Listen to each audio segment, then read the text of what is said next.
আসসালামু আলাইকুম এভরিওয়ান, কেমন আছেন সবাই? আশা করি আল্লাহর রহমতে ভালো আছেন।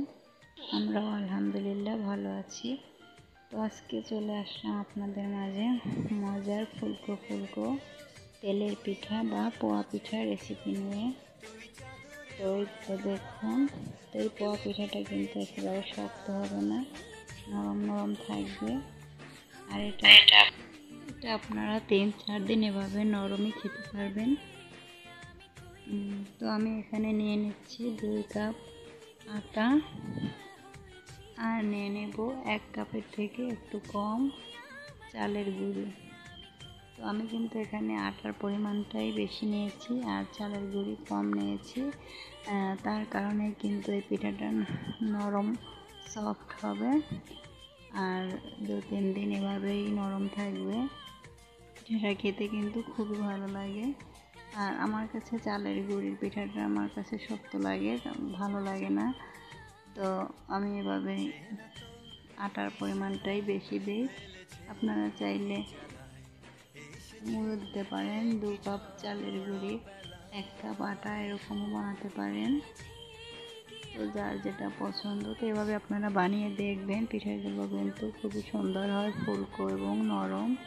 তো এখানে আমি দিয়ে দিচ্ছি 1 কাপের থেকে কম চিনি। তো আমি 2 কাপ আটা আর 1 কাপ চালের গুঁড়ি, 1 কাপের থেকে একটু কম, তার সঙ্গে আমি নিয়েছি 1 কাপের থেকে কম চিনি। আর এই চিনিটাই কিন্তু পারফেক্ট হয়েছিল আমার মিষ্টি। আপনারা আপনাদের পছন্দ অনুযায়ী মিষ্টিটা দিয়ে দেবেন। তো এখানে আমি 1 টিস্পুন কালো জিরে নিয়েছি, ওটা আমি পরে দিয়ে দেব। তো তারপরে এখানে আমি দিয়ে দিচ্ছি কুসুম গরম পানি, যেটা আপনারা হাত দিয়ে স্পর্শ করতে পারবেন এরকম গরম। তো পানিটা দিয়ে আমি অল্প অল্প পানি দিয়ে আমি ব্যাটারটা মেখে নিচ্ছি। তো এখানে আপনারা গরম পানিটাই ব্যবহার করবেন, আর বেশি ফুটন্ত গরম পানি দিতে যাবেন না। তো তারপরে কিন্তু আমি বাকি পানি দিয়ে, আমি যেটুকু পানি গরম করেছিলাম, তো সবটুকু পানি আমার লেগে গেছে। এটা আপনাদের ব্যাটার অনুযায়ী আপনারা বুঝে নেবেন। তো এই তো ব্যাটারটা মাখানো হয়ে গেছে। এবার আমি কালো জিরেগুলো দিয়ে দিচ্ছি, দিয়ে আমি এটাকে রেস্টে রেখে দেব 30 মিনিটের জন্য। আপনাদের কাছে বেশি সময় থাকলে আপনারা বেশি সময় রেখে দিতে পারেন। তো ফিরে আসছি 30 মিনিট পরে। আপনারা চাইলে 1 ঘন্টাও রেখে দিতে পারেন। 30 মিনিট পরে ফিরে এসে আমি কালো জিরেগুলো এর সঙ্গে ভালো করে মিশিয়ে নিচ্ছি। যেহেতু এতক্ষণ রাখা ছিল, ব্যাটারটা একটু ঘন হয়ে গেছে, তো আমি আবারও একটু ভালো করে ফেটে নিচ্ছি। আর এদিকে আমি দিয়ে দিয়েছি কড়াইয়ে তেল গরম হতে। তো তেল গরম হলে আমি ব্যাটারটা একটু ভালো করে মেখে নিয়ে এর ভিতরে আমি ব্যাটারটা দিয়ে দেব অল্প অল্প করে। দেখুন, বিসমিল্লাহ, আমি কিন্তু দিয়ে দিয়েছি প্রথম ব্যাটার। আর দেখুন পিঠাটা কি সুন্দর ফুলে উঠছে, আপনারা দেখতেই পাচ্ছেন।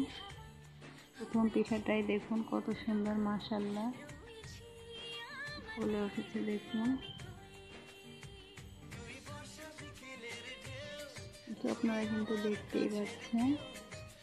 এই তো আমার একটা পিঠা ভাজা হয়ে গেছে, আমি এই যে তুলে নিচ্ছি। বিসমিল্লাহ বলে আমি আবারও একটা পিঠা দিয়ে দিয়েছি। এভাবেই আমি পিঠাগুলো ভেজে নেব। পিঠাগুলো দেখুন কত সুন্দর ফুলে উঠছে। আমি কিন্তু একে একে এভাবে করে পিঠাগুলো সব দিয়ে দিচ্ছি। তো দেখুন আমার কিন্তু অনেকটা পিঠা ভাজা হয়ে গেছে। তো এভাবেই আমি বাকিগুলো ভেজে নেব। যেহেতু সবগুলো ভাজা দেখাতে গেলে কিন্তু ভিডিও অনেকটাই বড় হয়ে যায়। এই তো পিঠাগুলো দেওয়ার সঙ্গে সঙ্গে দেখুন কত সুন্দরভাবে ফুলে উঠছে। তো আপনারা এভাবে অবশ্যই ট্রাই করে দেখবেন। এভাবে কিন্তু পিঠাটা খেতেও নরম হয় আর ফুলকো। আমার কাছে এই পিঠাটা খেতে কিন্তু খুবই ভালো লাগে। আর আমি সবসময় পিঠার ভিতরে কালো জিরে দেই, কারণ কালো জিরে পিঠায় দিলে আমার কাছে খুবই ভালো লাগে। আপনাদের পছন্দ না হলে আপনারা স্কিপ করতে পারেন। তাই তো এভাবে আমি সবগুলো ভেজে ফিরে আসছি।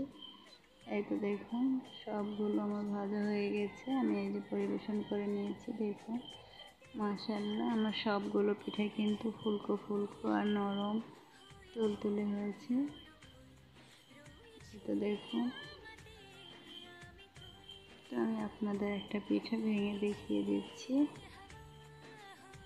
এই তো দেখুন আমি খেয়ে দেখিয়ে দিচ্ছি। তো দেখুন ভিতরটা কত সুন্দর হয়েছে, এর ভিতরে কিন্তু একেবারে এই যে দেখুন আমার কিন্তু এইভাবে পিঠাটা খেতে খুবই ভালো লাগে। তো আজকের মতো এখানেই বিদায় নিচ্ছি। সবাই ভালো থাকবেন, সুস্থ থাকবেন।